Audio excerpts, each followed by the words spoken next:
Como anunciado o tema, a gente vai tratar do plano de vida. Eu coloquei chamado plano de vida ou vida plana, né? O primeiro tópico da nossa reflexão qual que é? Nós somos feitos por Deus para sermos felizes, para sermos plenamente livres, né? E para sermos santos. E há uma conexão entre essas três ideias, a santidade, a felicidade, né? E a liberdade. Então, só para entender a associação dessas três ideias. A liberdade é a capacidade de se autodeterminar ao bem. A santidade é exatamente o alcance do sumo bem. E no caso, a felicidade é gozar desse bem. Então tem conexão entre os três elementos aí. Agora, nesse contexto, o homem foi chamado, portanto, está vocacionado a essas três, digamos assim, realidades, né, plenas, de modo pleno. Agora, de certa forma, Deus espera que o homem chegue lá, se ele quiser chegar lá. Ele está convidado, está convocado, mas é a liberdade dele que vai atuar. E é nesse contexto, né, que a gente começa a pensar, né, que a nossa vida ela tem modos de se realizar, e a gente pode perceber que dentro da gente tem níveis diferentes de interagir com a realidade e de organizar nosso mundo interior. Eu colocava como que diversos níveis, novos patamares do nosso processamento de vida interno. Vamos explicar isso.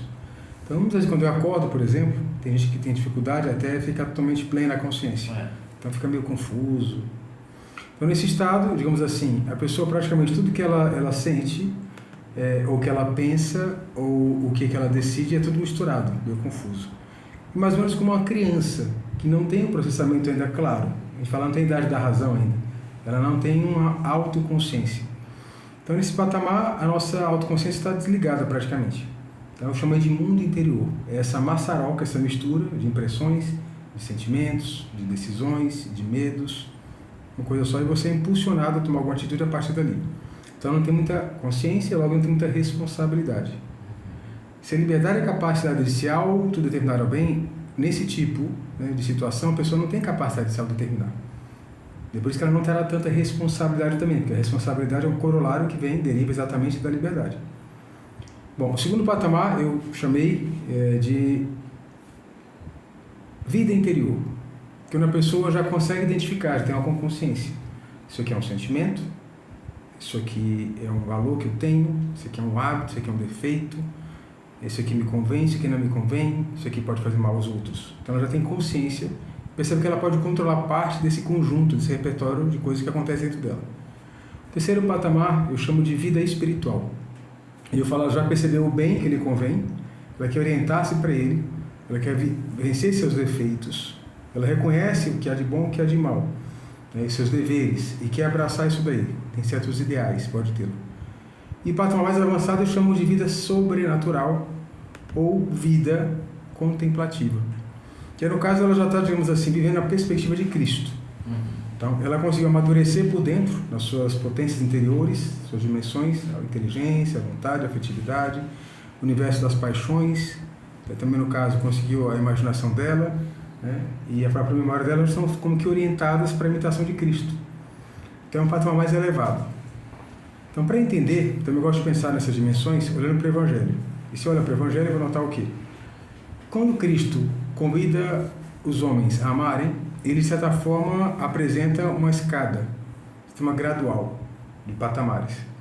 No Evangelho perguntam a Cristo, o que é necessário fazer para alcançar a vida eterna? Fala, o que diz as Escrituras? Responde que ele perguntou, amarás o Senhor teu Deus, toda a tua mente, toda a tua alma, todo o coração, todas as tuas forças. E ao próximo como a si mesmo. Ele fala, muito bem, faz isso e viverás. Agora que interessante, depois que ele vai dizer a certa altura, aquele que ama pai, mãe, esposa, filho, mais do que a mim, não é digno de mim. Está dando uma gradação. Depois que ele vai dizer, amai os vossos inimigos. Se notar, parece que está aumentando a exigência de doação, de entrega. Para que isso se dê de fato, eu possa amar livremente, eu tenho que por dentro ter tal tipo de organização interior que eu consiga realmente amar o inimigo. E não é forçar esse amor, é querer o bem da criatura mesmo. Por isso eu tenho que elevar minhas potências interiores e colocar tudo em outro patamar. Por fim, Cristo fala na Santa Ceia, amai-vos uns aos outros como eu vos amei. É mais do que o outro. Lembrar Cristo na cruz, Pai, perdoa-lhes, porque não sabem o que fazem. Cristo não está fazendo um jogo de cena.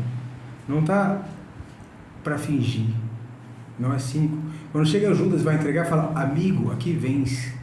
Porque não chama Judas amigo de modo irônico, é real. Então a gente vai percebendo que tem esse processo, né?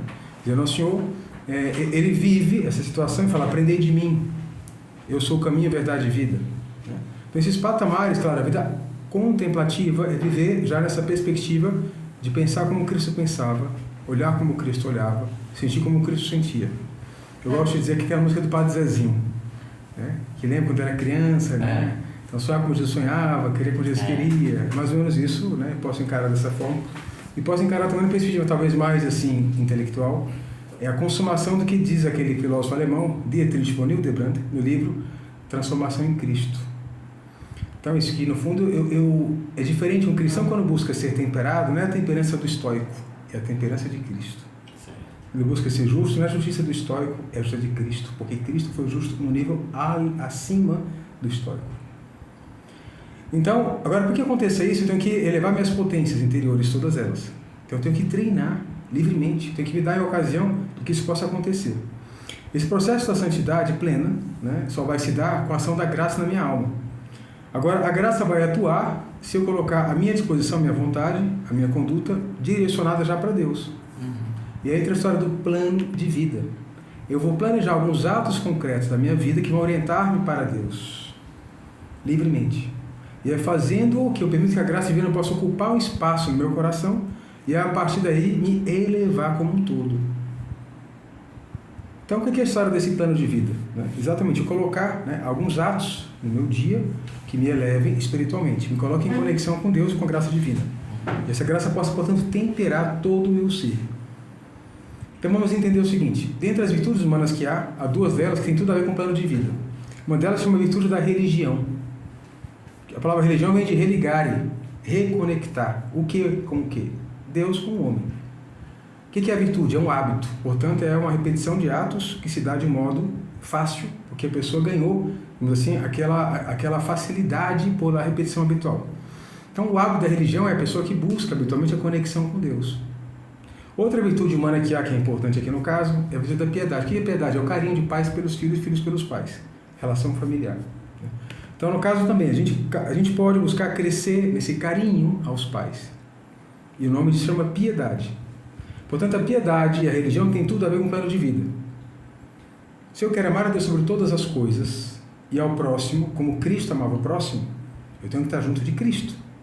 Aprender de mim. Sem mim não podeis fazer nada. Esse é o percurso. Então, é nesse contexto que nos cabe realmente planejar o que eu vou tomar de atitude, o que eu vou fazer no dia a dia para que a graça possa atuar e eu possa me converter em Cristo, a ponto de chegar, viver aquilo que falava exatamente São Paulo. Já não sou eu que vivo, é Cristo que vive em mim. Então eu tenho que planejar algumas obras mesmo. Isso planejo baseado na fé, para que a graça possa entrar em todas as minhas potências e me levar por completo. Então a virtude da piedade, no caso a virtude também da religião. Então nesse momento eu penso, que atos eu posso ter a cada dia que me levem para Deus e me elevam? Então eu começo a pensar numa estratégia de atitudes concretas. Se eu quero buscar a graça divina, eu tenho que deixar que ela possa entrar na minha inteligência, na minha vontade, na minha afetividade. Então, na minha inteligência, que elementos que eu tenho na vida que facilitariam que a minha inteligência pudesse percorrer o entendimento de Cristo? Principal de todos, a leitura do Novo Testamento. Então é importante que eu coloque a cada dia um espaço na minha vida, no meu dia, para poder ler e conhecer, me familiarizar cada vez mais com Cristo.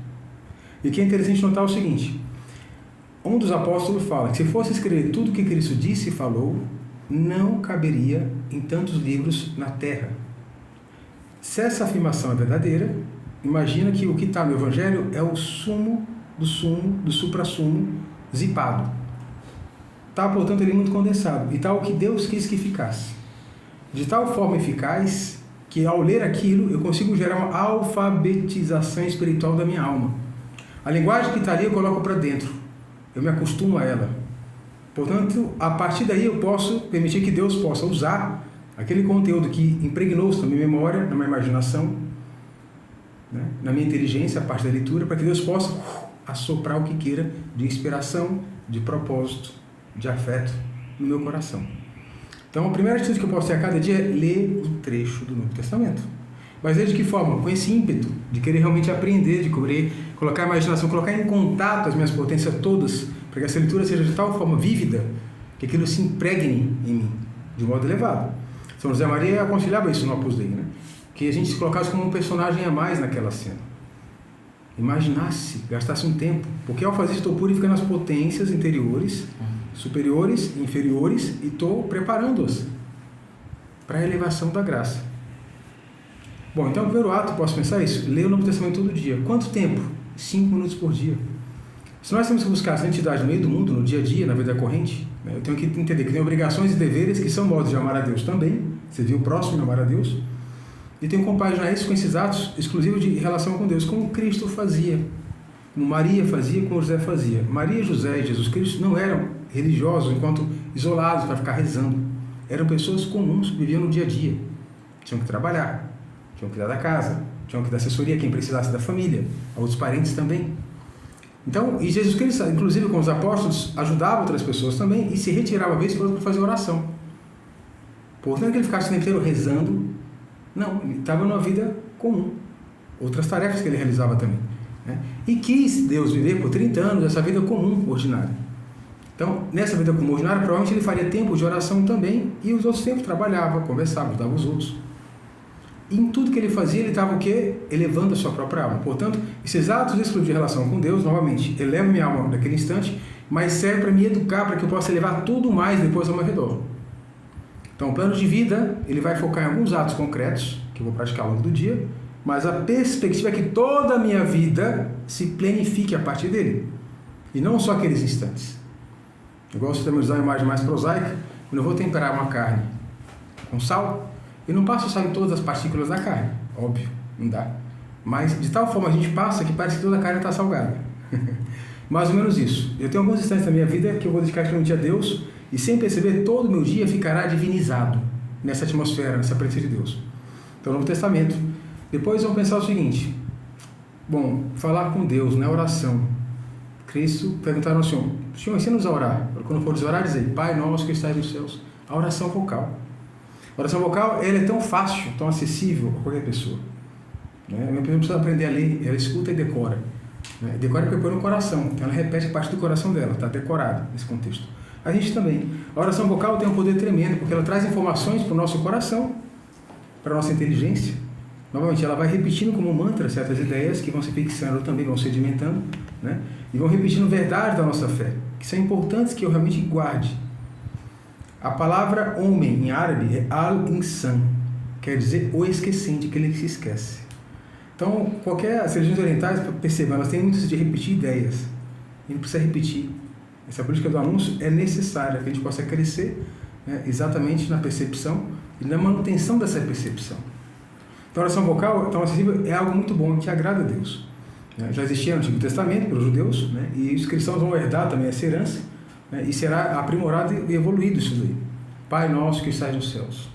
É uma oração concreta que está aí.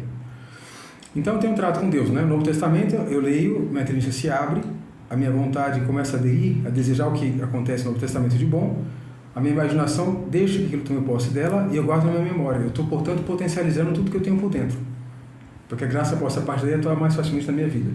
A oração vocal, eu estou repetindo algo que de uma herança católica, de tradição, de verdade da nossa fé, que estão se sedimentando também pela repetição feita com carinho. Então, aquilo realmente fortalecendo algumas ideias, algumas bases da minha própria fé. E a graça atua por meio desse canal que se cria também, dessa ponte. Agora, a principal fonte das graças que a gente possa ter na nossa vida, principal, são os sacramentos, porque é imediato. Quais são os principais sacramentos cotidianos que trazem graças? A Eucaristia e a confissão. Então, quando a igreja prescreve ir à missa pelo menos domingo, é o mínimo minimorum. Então, quem quer, por exemplo, ganhar uma competição de musculação, não vai fazer o mínimo de exercício, vai fazer o máximo. Se a santidade é algo que vale a pena e pede uma demanda máxima da nossa vida, com todo o coração, toda a mente, toda a alma, toda a força, se é toda, não sobra nada. Então, onde é que eu vou alcançar o máximo de graça? Na Santa Missa. Então, o católico que queira buscar a santidade, a felicidade, a liberdade de modo pleno, lhe convém muito buscar acessar a Santa Missa mais vezes além do domingo. Porque acesso à fonte das graças, à produção máxima de graça. E entender essa perspectiva e vivenciar essa realidade. Então, entendendo esse valor que tem a missa, um católico, né, podendo, né, deve buscar ter mais acesso a ela, né, ter maior frequência da Santa Missa. Um sacrifício que seja necessário, muitas vezes, para poder acontecer isso. Como a gente sacrifica para ir para a academia, vê que é bom, né, ou fazer uma dieta, nutrir a alma, né, também pela missa, é importante. E a confissão, o Papa confessa-se pelo menos uma vez por semana. Porque o Papa é muito pecador? Talvez. Mas melhor pensar que o Papa sabe o valor da confissão, que cada pecado confessado, mesmo venial, né, recebe-se uma graça, além de remédio, portanto, para apagar a culpa, digamos assim, uma graça especial para não voltar a reincidir. Se eu quero amar Deus sobre todas as coisas, quero me autodeterminar ao bem, eu quero cada vez mais que a minha conduta seja de buscar o bem e não o mal. E o pecado é o mal, é a ausência do bem devido. Então a confissão, ela entra diretamente no jogo da preparação da liberdade plena. Um homem que se confessa pouco não é tão livre quanto poderia. Tá? E Cristo deixou isso muito demarcado no Evangelho, quando fala quantas vezes perdoar? Até 70 vezes 7. E eu falo, há mais alegria no céu por um só pecador que se converte que 99 justos. E quando coloca aquela comparação do publicano com o fariseu, o publicano fica jactanciando porque ele paga o dízimo, porque ele recebe as orações por dia, e o outro fala, perdão. Ele fala, quem sai justificado? Portanto, quando você conhece o pecador, busca a misericórdia divina. A misericórdia é amor de Deus que se derrama no coração da pessoa. Então, aquele que busca mais a confissão, ganha mais graças, é mais amado por Deus. Ora, buscar a santidade é buscar amor pleno por Deus e ser amado o máximo por Ele. Então, a confissão entra em cheio no processo de quem busca a santidade, quem busca a felicidade, de quem busca a liberdade. Ela nos educa para buscar sempre o bem, para buscar a felicidade. E a missa nem se diga, porque é o próprio autor da graça que vem. Deus fala, Deus é amor. Deus caritas est. Então é trazer, e se eu comungo mais ainda durante a missa. Se não puder comungar, diga um comunhão espiritual. Mas só de participar da missa com essa intenção de estar unido a Cristo, já tem muitas graças que vêm até mim. Tenho que ter essa consciência clara. Então no plano de vida eu coloco, portanto, alguns atos. No ato de leitura, eu falo, no testamento, de oração vocal, também esses atos sacramentais que eu puder colocar com o povo, para poder enriquecer meu vida espiritual mesmo, me elevar ao máximo. A gente fala na missa, né? Corações ao alto, o nosso coração está em Deus. Demos graça ao Senhor nosso Deus, é nosso dever, é nossa salvação. Está lá tudo dito, que precisa ser falado e ser vivido. Está na Santa Missa. A gente pede perdão, reconhecemos nossas culpas para celebrarmos dignamente os sagrados mistérios. Está lá. Né? Santo, santo, santo, né? Está a adoração. Está tudo na missa que a gente precisa para a nossa alma. 4 fins da missa, a gente sabe disso. Então é bom colocar nosso plano de vida, se for possível, mais vezes na semana. Por que não? O que me impede de? Se eu quero a máxima felicidade, a máxima liberdade, né? E a santidade em si. Então, plano de vida, né? Agora, o plano de vida também, ele é adaptável. Então, cabe a missa? Ótimo. Não cabe? Paciência, vou quando puder. Né? Cabe o terço? Cabe. Não cabe? Faço alguma oração, outra substituição. Agora, se é para sinalizar todo o meu dia nessa presença de Deus e nessa busca do trato para que a graça divina possa entrar sempre, vamos pensar o seguinte: se eu tenho uma estrada daqui até Aquiraz, à noite, tem, digamos, daqui até lá uma hipótese, vamos lá, que haja 10.000 postes de luz. Vamos colocar tudo junto, não só o que acontece, vai ficar um pedacinho iluminado e a gente tudo no escuro. Não, a gente inteligentemente a gente separa para ficar tudo recebendo um pouquinho de luz, para ficar quase que tudo iluminado. Então no meu dia é bom ter atos de piedade, atos de religião exclusivos, espalhados, de modo que eu puder fazer, para ficar tudo iluminado. Então ao acordar, oferecer o dia a Deus. A nossa igreja católica tem várias orações maravilhosas para isso. Ato de oferecimento do dia, oferecimento de obras. Por exemplo, a consagração à Nossa Senhora é excelente para isso. Ó minha Senhora, minha Mãe, me ofereço toda a vós. E em prova do meu afeto filial para convosco, eu vos consagro neste dia e para sempre os meus olhos. Né? Porque assim, é linda. Ou qualquer uma outra. Mas ao acordar, direcionar-se para Deus. Antes de dormir, reza 3 Ave Marias, na tradição católica. Pedindo pela virtude da pureza também. Então muitos cristãos fazem isso há séculos. Rezam 3 Ave Marias antes de dormir. Às vezes de joelho do lado da cama. Alguns até em cruz, com o braço aberto. Alguns aspergem um pouco de água benta na cama, porque a gente não sabe se vai acordar. É o meu último ato consciente que seja para Deus, essa é a ideia. Que o primeiro ato consciente seja para Deus. A gente pode deitar e não dormir e não acordar mais. Né? E não acordar mais. Depois, eu posso no meio do meu dia lembrar que o meridiano da história humana é Cristo, antes e depois dele. Então, ao meio-dia, muita gente reza o Ângelus, ou Regina Coeli, devoção mariana. Né? Que é um modo de unir-se, de elevar-se também nesse momento. Então, são atos de elevação que a graça divina toma próximo do meu coração, portanto, eu estou buscando, me dirigindo para uma vida contemplativa. Porque veja, diz o Catecismo da Igreja Católica que a nossa missão nessa terra é conhecer, amar e servir a Deus nessa terra e assim merecer gozar com Ele da vida eterna no céu. Portanto, o céu é a vida contemplativa plena. Agora vai para o céu quem quer. Quem quer ter a vida contemplativa já deixa aqui. Quem cultiva a vida contemplativa. Então tudo isso é um treino, é um ensaio para aquele que vai ser o definitivo. Não é? Então, claro, então o homem é que vai buscando, deixando que Deus atue na sua alma, para que ele possa preparar-se para a vida contemplativa, que é o capítulo seguinte dessa história, o definitivo. Não é esse aqui. Então, claro, o meu tempo, portanto, tem valor? Claro que tem. Agora, todo ele tem que estar voltado, circunstanciado para a eternidade. Então, quando eu não dou um tempo para Deus, eu estou jogando para fora a própria eternidade que eu quereria, deveria ter. Tá? Isso que acontece. Então, isso é muito sério, né? Então, assim como a gente consegue abrir tempo no nosso dia para várias outras necessidades de outras pessoas, eu tenho que ter um tempo para Deus. Entender essa perspectiva. E ao não fazê-lo, portanto, é uma irracionalidade. É uma burrice. Então, claro, tem alguns instantes que tem que ser dirigidos para Deus. E além disso, entender que isso vai me fazer perceber que tudo, na verdade, é para Deus. Aí eu vou entender o que São Paulo dizia, que é comais, que é bebais, fazer tudo para a glória de Deus. Então, quando eu pego alguns instantes do meu dia e demarco um tempo para Deus, eu estou me treinando para perceber tudo nessa perspectiva. Então, por exemplo, Cristo, aquela mulher no Evangelho, pega em adultério, trazem ela arrastada até ele. Essa mulher que pega em adultério, a lei de Moisés manda apedrejar essas pessoas. Tu o que dizes? Era uma armadilha para Cristo. Cristo em silêncio. O silêncio é importante para facilitar a reflexão, a elevação da alma. As pessoas ficam lá. Não vai dizer nada? Aí ele dá uma resposta, calma. Aquele que estiver sem pecado, atire a primeira pedra. E volta a escrever. E vai embora, narra o Evangelho, do mais velho ao mais jovem. Depois que eu falo para aquela mulher, fala, ninguém te condena? Mulher, nem eu. Vai e não tornes a pecar. Se fôssemos nós, vimos aquela mulher adúltera, ninguém te condena? O que você fez, hein? Então a gente quer tirar alguma satisfação da pessoa. Cristo não faz isso. Engraçado, a reação dele é outra. Né? Então a gente às vezes legitima, a gente tenta justificar a nossa conduta de julgar alguém e ficar até martelando o mau juízo. Isso não é cristão. A gente vê no nosso Brasil, infelizmente, um cheio de corrupção o tempo inteiro, para lá e para cá. Corrupção e crimes, um atrás do outro. Violência, autoritarismo, para lá, para cá. A gente fica irritado, reclama. Dimensão, vida espiritual nossa. Se eu estou na vida contemplativa, Senhor, perdão por isso. Senhor, ajuda tal pessoa. Senhor, que isso não aconteça mais. Eu tenho que ter um ato que busca a reconexão dessa criatura que pecou com Deus e o bem dela.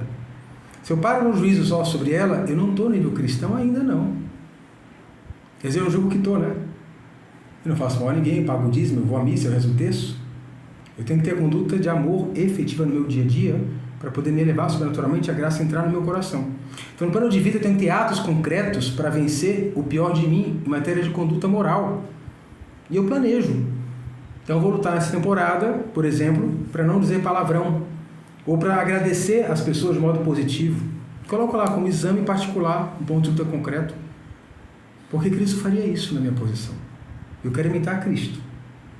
Não vou ficar julgando, a cada dia vou dizer uma Ave Maria para aquela pessoa, pelo menos isso, um esforço para sobrenaturalizar os juízos críticos. Não é que eu tenho que dizer que aquela pessoa que é ruim é boa, não é isso. Mas eu tenho que saber que é uma pessoa que Deus ama, deu sangue por ela. Então, oxalá ela se converta, ela mude de conduta. Isso eu posso rezar por ela. Tá? Então, se eu fico num vazio interior, em matéria de oração pelas pessoas, um vazio interior de mortificar minha má conduta interna, eu não estou crescendo na vida espiritual. Então, para que haja vida contemplativa, no plano de vida tem que estar uma previsão também de atos concretos de luta específica para vencer minha má conduta. E me examinar a cada dia se isso acontece. Então, propósitos concretos de luta. E aí alguém pode me auxiliar, eu converso com alguém que me ajuda a identificar onde é que está a minha má conduta, meu mau caráter para melhorar. E entendendo, o caráter não é só para fora, em grande parte é para dentro. E Cristo fala claro no Evangelho, né? Cheio de pecado para dentro. Aquele que desejar o mal já cometeu um pecado. Que desejar a mulher do próximo cometeu um pecado. Claro, ele fala desejar no sentido de consentir. Sentir o desejo é diferente de desejar por consentimento. Tá? Então há muita coisa para dentro que ele tem que depurar. O que mata o homem não é o que vem de fora, é o que sai de dentro. Está lá, está no Evangelho o tempo inteiro. Então a gente acha que porque não tem atos externos grotescos, Mas como é que é o mundo interior? É aquela selvageria, muitas vezes. Ele tem que passar o nível para a vida espiritual e para a vida contemplativa. Reagir como Cristo. Mulher, ninguém te condena, nem eu. Amigo aqui vence quando falar para Judas. Não é cínico Cristo nessa hora. Perdoa-lhe, pai, não sabe o que fazem. É um jogo de palavra que ele está dizendo, imagina, não sabe o que é isso. Então o plano de vida tem que ter isso também. Né? E tem que ter mais. Amai-os como eu vos amei. Se Cristo nos amou buscando o nosso bem espiritual, para amar o próximo como ele amava, eu tenho que querer que o outro se aproxime de Deus. O que eu faço de modo concreto para ajudar as pessoas que não conhecem a Deus a se aproximarem dele? Um é rezar pela pessoa, sem dúvida. Fazer algum sacrifício por ela, como Cristo fazia. Rezava pelas pessoas. Sacrificava-se. Mas também Cristo falava. Cristo comunicava. E buscava melhores palavras para fazer isso. Para atrair as pessoas para a fé. Atrair para si. Aí lembra a parábola do Samaritano. A parábola não. Bom, a história de Cristo com a samaritana. Essa história eu acho ela é muito eloquente, né? Que é um fato real, está narrado. Não é uma parábola. Então, os judeus não gostam dos samaritanos. Por quê? Os samaritanos são também judeus, mas que pela mistura com os outros povos, macularam a sua própria fé. Eles colocavam ao lado de Yahvé, digamos assim, deuses de outros povos. Então fizeram essa mistura. Então eram mal vistos pelos outros judeus. Então a Samaria ficou marcada como uma região de supersticiosos. Então o judeu que queria ser mais fiel passava ali por fora, se possível. Só que para ir da Judéia, né? Para a Judéia, você passa pela Samaria que está no meio. Ou passava bem rápido. Então eles estão passando pela Samaria rapidamente, param num poço fora da cidade, falam para Cristo esperar, Cristo está cansado, e vão até a cidade comprar algo para comer e voltam para continuar a viagem. Cristo está no poço, chega uma mulher para tirar água. E o que ele fala? Dá-me de beber, fala para ela. Cristo já está pensando como ajudar aquela mulher a se converter. Primeiro, um judeu não exige a palavra samaritana porque é como que rebaixar-se. Segundo, em um homem para a mulher, menos